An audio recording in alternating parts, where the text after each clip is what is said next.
Saida opa, mana qishin, yozin qo'lim, oyog'im muzlaydi. Bu oddiy holatmi? Yo'q, har doim ham bu organizmning xususiyati bo'lavermaydi.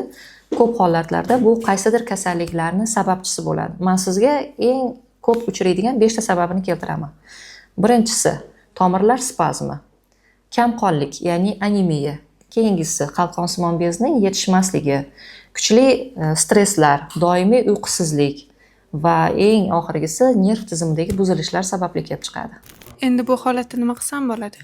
Eng avvalo buni keltirib chiqarish sababini aniqlashimiz kerak. Buning uchun bir nechta tekshiruvlar o'tkazamiz, ya'ni qon tahlillari va shularga qarab sizdagi defitsitlar o'rni qoplanadi va eng asosiysi organizmda qon aylanish tizimini, ya'ni mikrosirkulyatsiyani yaxshilashimiz kerak bo'ladi. Bunda siz menga yordam bera olasizmi? Ha, albatta, chunki Asalari klinikasiga shu kabi shikoyatlar bilan juda ham ko'plab bemorlar murojaat qilib kelishadi. Biz o'zimizni unikal metodimiz yordamida bu bemorlarni samaradorlik bilan davolab kelyapmiz.